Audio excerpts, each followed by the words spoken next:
ये कौन बोल रहा है? बाला साहब ठाकरे कौन है? क्या है? प्लीज प्लीज प्लीज इधर से प्लीज कुछ भी कमेंट करते हैं वहां से। प्लीज नहीं, हम सुनते रहते हैं, बोलते रहते हैं। क्या है आपको क्या मालूम है? आप 10 बार पार्टी बदलने वाले ये लोग हैं। संजय ये राउत जी। immigrants है, ये घुसखोर है। संजय राउत जी प्लीज हमने आपको इंटरप्ट किया है क्या? प्लीज प्लीज नहीं, सब कमेंट्री रोको, मेरा Okay. टाइम अभी शुरू हो गया। Speaker honourable member Sanjay Raut. Thank you very much sir. ये इमिग्रेशन एंड फॉरेनर जो बिल है,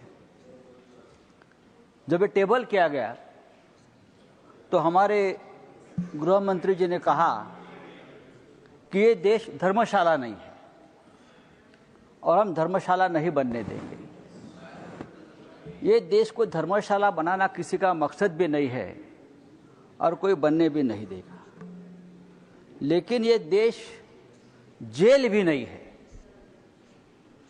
ये देश जेल भी नहीं, अगर धर्मशाला नहीं है तो ये देश जेल भी नहीं है। हमको तो ये कौन बोल रहा है? बाला साहब ठाकरे कौन है? क्या है? प्लीज प्लीज प्लीज इधर से प्लीज कुछ भी कमेंट करते हैं वहां से। प्लीज नहीं, हम सुनते रहते हैं, बोलते रहते हैं। क्या है आपको क्या मालूम है? आप 10 बार पार्टी बदलने वाले ये लोग हैं। संजय ये राउत जी। immigrants है, ये घुसखोर है। संजय राउत जी प्लीज हमने आपको इंटरप्ट किया है क्या? प्लीज प्लीज नहीं, सब कमेंट्री रोको, मेरा Okay. टाइम अभी शुरू हो गया। तो 10 साल से ये देश के लोगों को एक तरह से जेल में रखा गया है। लेकिन अब जो विदेश से लोग आएंगे वैलिड पासपोर्ट पर, वैलिड वीजा पर, उनको भी शायद ये कानून जेल में रखना चाहता है। हर जिस तरह से कंडीशंस लगा दिए हैं, जिस तरह से उनके ऊपर फोर्सफुली बहुत से एक्ट लगा दिए हैं, तो यहाँ लोग धीरे धीरे टूरिस्ट भी आना बंद करेंगे। इस प्रकार के कठोर कानून यहाँ लगाए गए।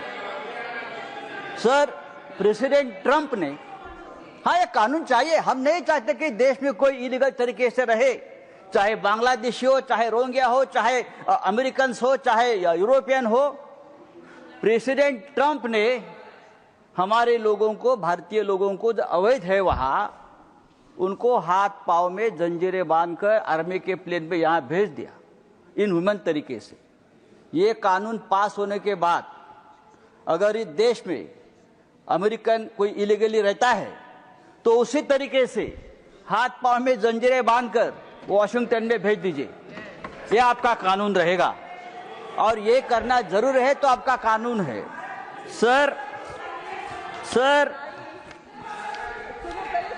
प्लीज प्लीज पूरे देश में रोहिंग्या, बांग्लादेशी 3 करोड़ से ज्यादा है, उनको निकालना जरूरी है। और ये मूवमेंट सबसे पहले मुंबई में हमने शुरू किया था, आपको मालूम होगा। हम है, सबसे पहले बाला साहब ठाकरे ने आवाज दिया था कि यहाँ एक भी बांग्लादेशी नहीं रहेगा। ये हम लोग हैं जो उनके साथ मुंबई में। यहाँ क्या है सर, बिल में जो सेक्शन 7 है, सेक्शन 7 कहता है कि जो फॉरेनर यहाँ आएगा, सेंट्रल गवर्नमेंट डिसाइड करेगी वो कहाँ ठहरेगा, उसकी मूवमेंट कंट्रोल करेगा। वो किस होटल में ठहरेगा, कहाँ घूमेगा, कहाँ जाएगा।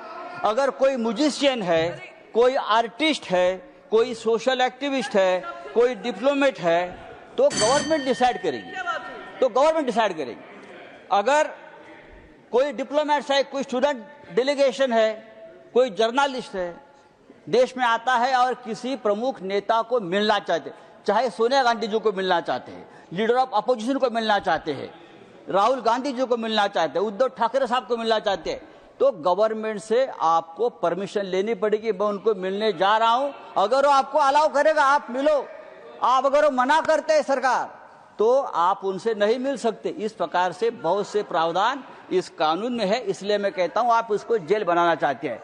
देखो, इस देश में जो टेररिस्ट आए हैं इस देश में जो इलीगल लोग आए हैं वो वैलिड पासपोर्ट पर नहीं आए। कसाब जैसे लोग आए वो यहाँ पासपोर्ट लेकर नहीं आए। कसाब और उनके साथ जो टेररिस्ट आए वो वहां समुद्र मार्ग से इलीगल तरीके से आए, घुस गए, हमला कर चले गए, सरकार को पता भी नहीं चला।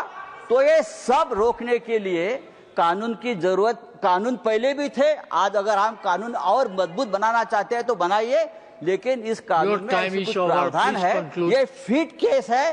ये बिल वापस आप स्टैंडिंग कमेटी के पास भेजकर उसके ऊपर वापस हम चर्चा करें।